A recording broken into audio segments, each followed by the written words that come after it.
Sudhivaya Narayanam Namaskritya Dharam Narottamam Devim Saraswatim Vyasam Tato Jayamudire Nashtaprayeshu Bhadreshu Nityam Bhagavata Sevaya Bhagavati Uttam Shloke Bhaktir Bhavati Naistiki.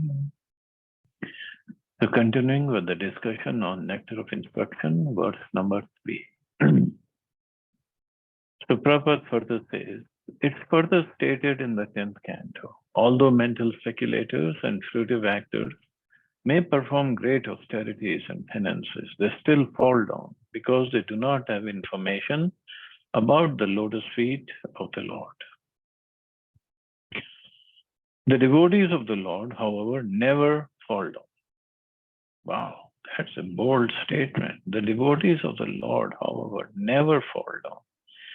Never fall down in the sense, yes, they don't give up holding on to the lotus feet of the Lord. But because of offenses, because of sins, there might be a stop in the bhakti. But but they'll continue whenever they get a chance again. In the Bhagavad Gita, the Supreme Personality of Godhead assures, Arjuna konte pratijanihi name bhakta pranashyati. O son of Kunti, declare it boldly that my devotee never, name bhakta, never perishes. Now, this doesn't mean that the devotee is not going to die. Or if he's in a fight with somebody, nothing will happen to him. It doesn't mean that. Even in the war of Mahabharata, Arjun was saved by Krishna every time, but his son Abhimanyu was killed. And Abhimanyu was who? He's a nephew of Krishna, son of his sister, Subhadra. But he died. So it doesn't mean that the devotee is not going to die. Nothing negative is going to happen in the life of a devotee. It will happen. Whatever is going to happen, it's going to happen. But when he says, my devotee never perishes, means his bhakti is never destroyed. Or his consciousness will always remain with me. As long as he doesn't perform any offense or something like that.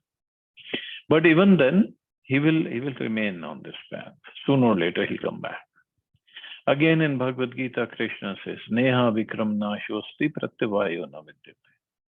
In this endeavor, there is no loss or diminution, and a little advancement from this path can protect one from the most dangerous type of fear. Little advancement can, on this path, on the path of yoga, can protect one from the most dangerous type of fear. So most dangerous type of fear is not death. Death is definitely going to happen. But the most dangerous type of fear for a person who has some knowledge is,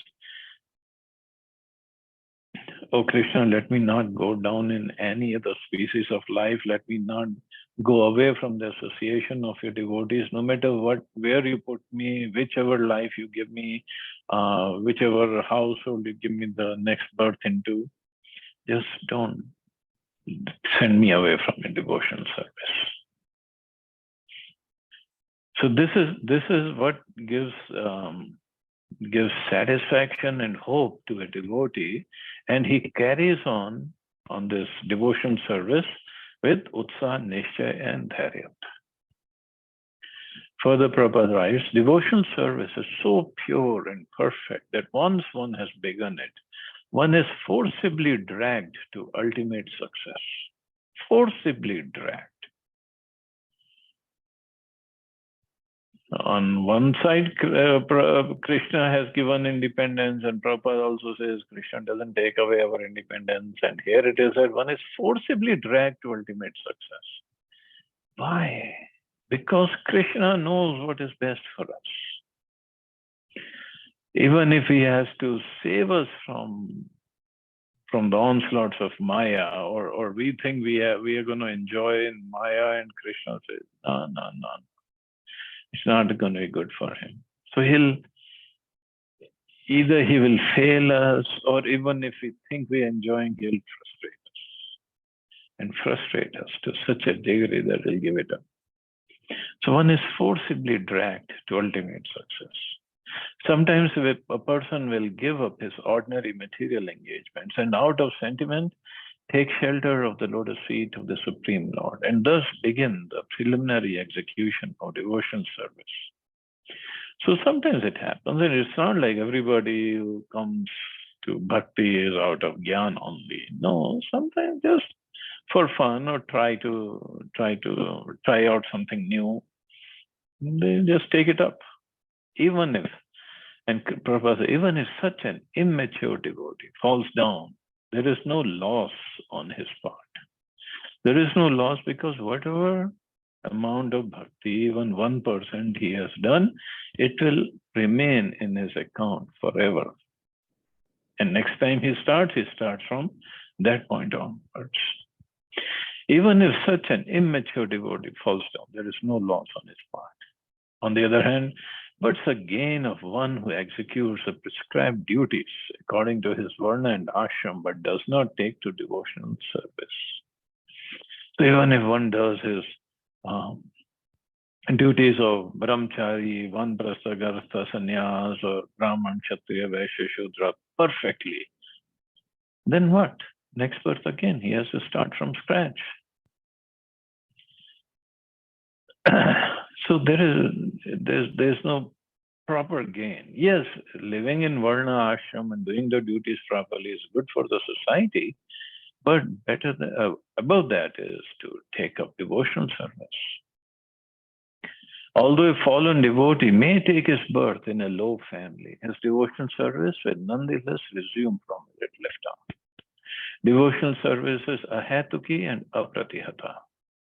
It's not the effect of any mundane cause, nor can it be terminated by any mundane cause or permanently curtailed by any material interruption. So it cannot be terminated by any mundane cause because termination means end. There is no end to devotion service. There could be a stop or interruption, but that's about it. And cannot be permanently curtailed by any material interruption. So no permanently curtailment cannot happen. Therefore, a devotee should be confident about his engagement and should not be very interested in the activities of the karmis, jnanis, and yogis. So confident, with full confidence, full faith in Krishna, he should carry on with his devotion service. There are certainly many good qualities among fruitive actors, philosophical speculators, and mystic yogis.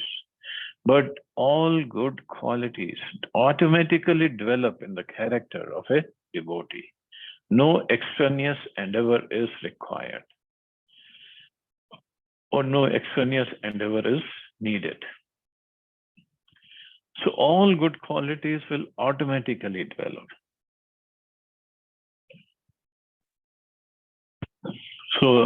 So many good qualities we have studied about in Bhagavad Gita and Bhagavatam. Humility and tolerance and so many other things are there. And just by performance of bhakti, the qualities will develop. But at the same time, Prabhupada does say no extraneous endeavor is required, but at the same time, we have to introspect always. Where are we going? Any situation happens,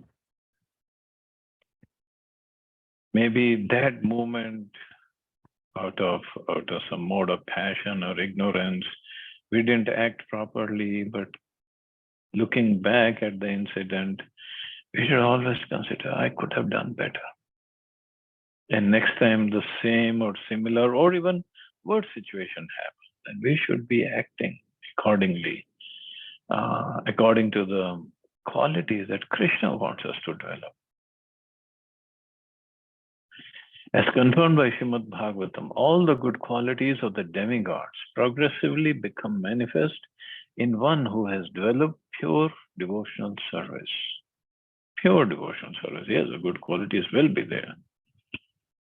But at the same time, one has to be very, very introspective. Because a devotee is not interested in any material activity, he does not become materially contaminated. So those who are interested, well, it's not that everybody is a pure devotee or has taken up pure devotion service. So there are karma mishrit bhaktas.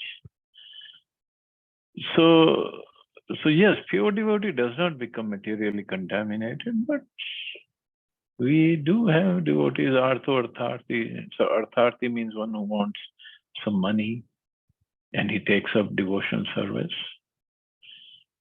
But even in those cases, even in that case, just like Dhruv Maharaj is an example of artharthi. So he took up, at that time, devotion service was to do tapasya. So he took up tapasya.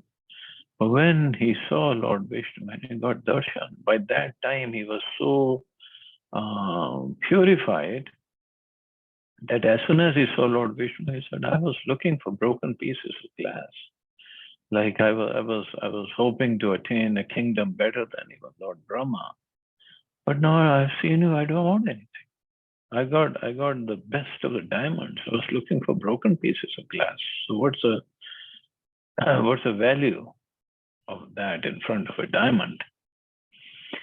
So Krishna purifies that person. So even if somebody is materially contaminated or materially inclined, Krishna will purify that person. One who has taken up devotional service. That's how powerful devotional service is. He is immediately situated on the platform of transcendental life. However, one who engages in mundane activity, be he a so-called jnani, yogi, karmi, philanthropist, nationalist, or whatever, cannot attain the higher stage of Mahatma. And Mahatma, according to Bhagavad Gita, is Mahatmanastu Mam Partha Devim Prakriti Mashrita. O son of Pritha, those who are not deluded, the great souls, are under the protection of the divine nature.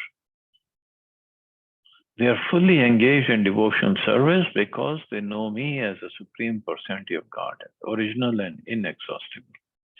So those who are not deluded, those who take shelter of Krishna and Krishna's divine nature, especially Srimati Radharani, those who have taken shelter of their lotus feet, they are not deluded and they do not go away anywhere else.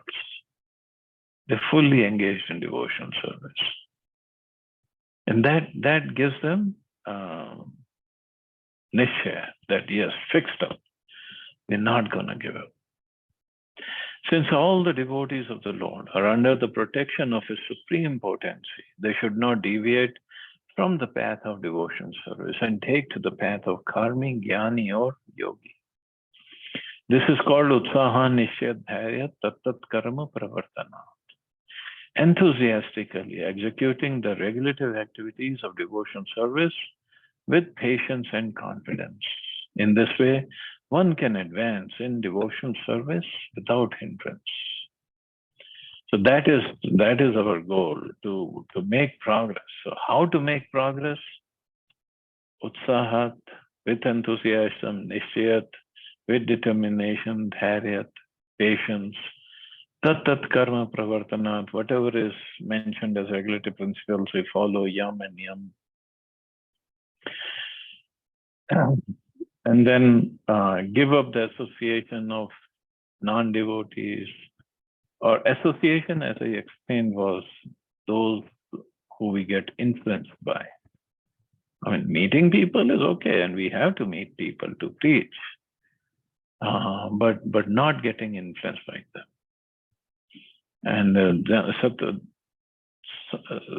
sangatyaga satovritta. Satovritta means following the examples of following the footsteps of bona fide devotees. So these are the 6 items. If we follow this, we can certainly make advancement in devotion service without hindrance, without any stoppage. So thus ends the text 3. So we'll stop here. See anybody has any questions or comments.